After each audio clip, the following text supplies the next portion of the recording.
Olá pessoal, tudo bom? Professor Thiago falando, e a partir de hoje nós iremos lançar alguns vídeos com o tema de equidocultura que irão servir de base para as aulas do curso de Tecnologia em Agroecologia do IFPA Campos Greves. Se você se interessa pelo assunto, você é nosso convidado para acompanhar essa sequência de vídeos.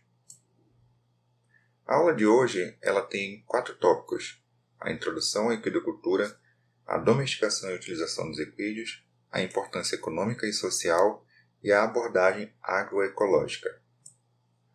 Começando pela sua definição, equidocultura é a parte da zootecnia que estuda, desenvolve e aperfeiçoa a criação de equinos, asininos e muares. Mas o que são equinos, asininos e muares? Caso você não saiba, equinos são os conhecidos cavalos e éguas, enquanto que os asininos são os jumentos, também chamados de asnos, jegues. O cruzamento de asininos com equinos gera produtos híbridos chamados muares, ou então bardotos. O que são muares e bardotos? Primeiro vamos entender como é que eles se formam. Utilizando um macho asinino jumento com uma fêmea equina a égua, eu tenho um produto híbrido chamado de burro ou burra, ou mulo e mula. São nomes diferentes para designar o mesmo tipo de animal. Pelo contrário, quando eu faço a reprodução de um macho equino cavalo com uma fêmea asinina jumenta, eu tenho a produção de um híbrido chamado bardoto. Então existem essas diferenças dependendo do tipo de cruzamento, do tipo de reprodução que se faz. Nessas imagens vocês podem ver um exemplo de um muar, uma mula, um produto de um cruzamento de um jumento com uma égua, e aqui um bardoto, que é o produto de um cruzamento de um garanhão, um cavalo, com uma jumenta. No Brasil e no mundo é muito mais comum a produção de muares do que de bardotos. Existem vários fatores que explicam isso.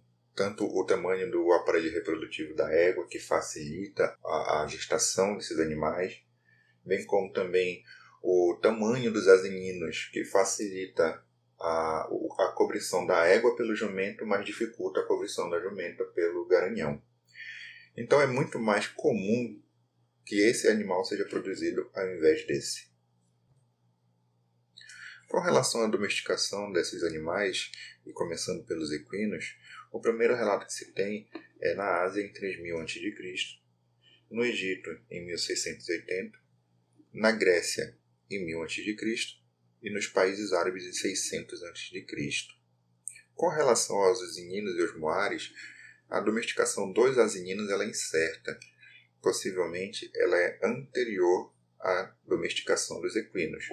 Já os muares, como são produtos híbridos da mistura entre essas duas espécies, eles começam a aparecer a partir do momento em que eu tenho contato entre os equinos e os asininos domesticados. É bem fato que aquelas populações, aquelas regiões que aprenderam a domesticar esses animais, elas tiveram uma evolução, um crescimento muito rápido, porque o cavalo propiciou uma força de trabalho e propiciou também um meio de transporte inigualável.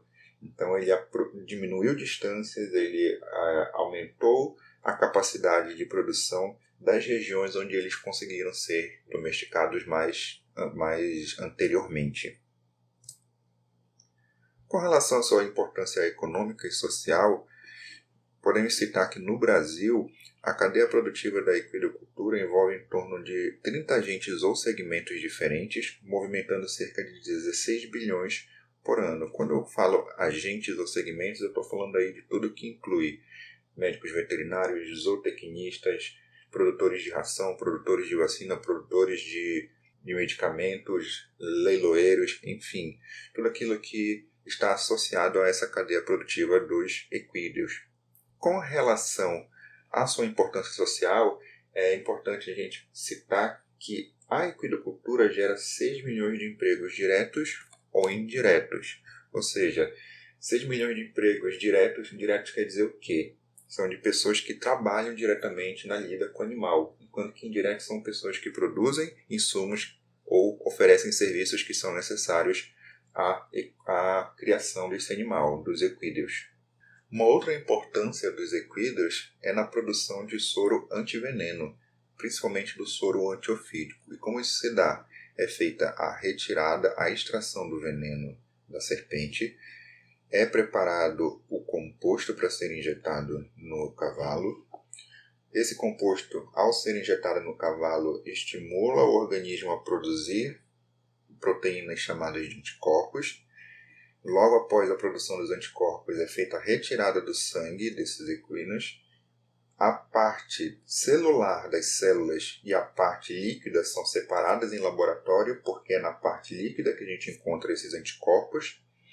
Geralmente, por ser uma quantidade de sangue muito grande sendo retirada do animal, essas células são recolocadas, são reinjetadas no animal, e o soro ele segue para processamento em invase e aí é distribuído para todo o Brasil, principalmente naquelas áreas como a nossa aqui no Marajó, onde a gente precisa de grande quantidade porque os acidentes ofídicos são constantes.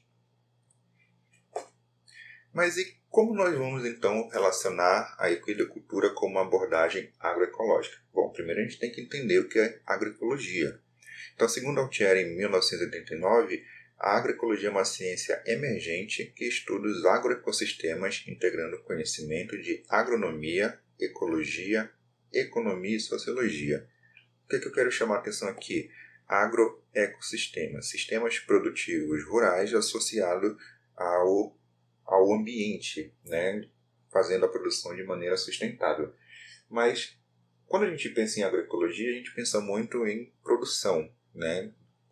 Chamando a atenção para a parte animal, principalmente de suínos, aves, caprinos, ovinos, enfim. Animais que nós temos algum consumo, seja do animal ou seja de algum produto do animal. Então, onde é que o cavalo se insere se nós, no Brasil, não temos o costume, né, de consumir a carne de cavalo, não, pelo menos em grande quantidade? Ele entra justamente como parte do ecossistema, principalmente em regiões como o Marajó, onde ele se torna indispensável devido ao ambiente. Então, nós sabemos que no Marajó o trabalho, a lida com o gado, a lida com o búfalo, ele é extremamente... o cavalo se faz extremamente necessário, porque sem ele não poderia haver a locomoção em épocas de cheias, nas épocas do alagado. Assim como também, por exemplo, no Pantanal, ou então na Baixada Maranhense, onde são regiões de alagado também. Então o equídeo, né, ele não faz parte como produto dentro da agroecologia, mas como parte do sistema produtivo, bem como parte do ecossistema, se a gente levar em consideração aquelas raças que foram selecionadas em determinados ambientes e elas são adaptadas a esses ambientes. Então, dentro do nosso estudo da equidocultura, nós vamos estudar como é que o equídeo ele se relaciona com a produção e com o ambiente. Então, esta será a nossa abordagem durante as aulas. Então, pessoal, esta foi a nossa primeira aula, uma aula introdutória bem simples, sem o objetivo de ser tão aprofundado, apenas para que a gente possa conhecer a equidocultura, conhecer os animais que fazem parte dela e ir aprofundando nas próximas aulas. Então, aguardo vocês no próximo vídeo.